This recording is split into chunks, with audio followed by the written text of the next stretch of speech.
Next we have Don Keenan.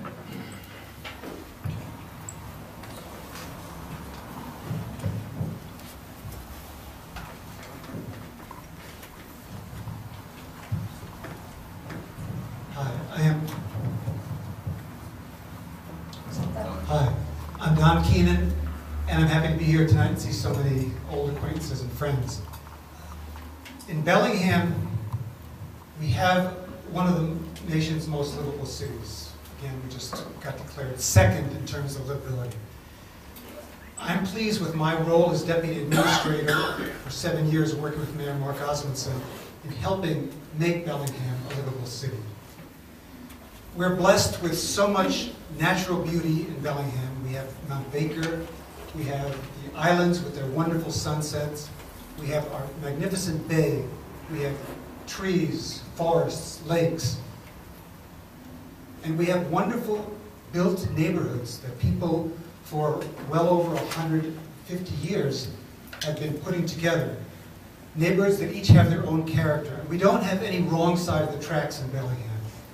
You know, in the 1970s, Leonard Streets was going that way, but with an infusion of city money in terms of community development block grant, that got turned around, and Leonard Streets is now a very desirable place to be. But obviously, as you've heard just earlier, we have challenges as we move forward. We have growth that brings its accompanying sprawl and traffic. We have threats to our drinking water. We have housing prices that leave a large portion of our community unable to afford their own house, and that's an increasing number. We have existing and exciting waterfront opportunities that must be balanced with preserving and enhancing established neighborhoods. Nobody should be shortchanged in their neighborhood because we're building a new neighborhood at the waterfront. These daunting challenges require creativity, cooperation, communication, and strong, experienced leadership. You know, fortunately, we have an abundance of people who are creative and talented and who give of their time, money, and energy to continually make Bellingham a better place than it has been. I believe that I'm the person who can work best with the neighbors in the neighborhoods to provide the leadership that Bellingham needs over the next 4 years. I have lots of leadership experience working as Deputy Administrator. For example, in the unfortunate explosion and fire on Watkin Creek in June of 1999, the mayor was in Russia and because of phone problems wasn't even available for a day and a half by phone. So it was my duty as the Deputy Administrator to be the administrative person who took the lead, to be out there on the streets, to coordinate the police, fire, public works efforts, work with the city council, and then get together that night at 12:30 at what was then the Holiday Inn to propose a way that Bellingham would deal with this. Because what was happening is that the Environmental Protection Agency, for one, and the state ecology folks, and the spill response team that flew in from all over the country, that's mainly industry, were giving little reports and were preparing themselves to have a conference for citizens and to give the news at 6:30 or so, 5:30 maybe in the morning. But I said that's not the way it should be. In Bellingham we need to take charge of our own reality. So I talked with Pat Rowe, who was the council chair at that time, Mayor Pro Tem, Public Works Director, Fire Chief, Police Chief, and we got together and laid out how the news conference would go.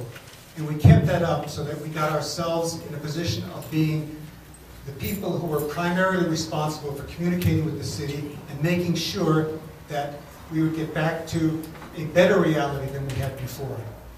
I worked in negotiations with the oil companies to get ecological restoration on the properties and to, again, make us whole, although you can never make whole the loss of human lives, and we had 3 terrible, tragic deaths. In a completely different way, I was team leader for the Public Facilities District, which was a joint city-county project and still going on, that would bring more than $17 million into the city to help enhance the cultural district of the city. Another way I was providing leadership was working with the community development team and leading that group as we renovated the Holly and Railroad area. And you know, from what that was to what it is today is a vastly different story. So there are a number of things that I've worked on in the past, and I think that as the questions go on, some other things will come out. But I think that, of course, we need to have strong neighborhoods. That's absolutely imperative. I live in a very strong neighborhood, Seaholm, and have lived there for 28 years, almost 29. Residents, though, are key to maintaining the quality of their own lives. Neighborhood character has to stay there. We are working together as a Seaholm group to rewrite our plan. I know other people are doing the same in their neighborhoods. I think that as a city we have to enhance those aspects of our diverse and unique neighborhoods that we each value most. And as your mayor, I would commit to working with neighborhoods and the development community on projects that accommodate planned growth while preserving neighborhood character. The strong neighborhood plans, though, have to be combined with an overall, thoughtful, long-term plan for the city that will result in a livable, workable city for us and for future residents. It all has to work together. When it comes down to it, it has to be sustainable. Whatever decisions we make have to be made in the context of, will this work for the citizens of Bellingham in the long run? It's not a short-term proposition, and I would ask your support as I look for the job of mayor next year. Thank you.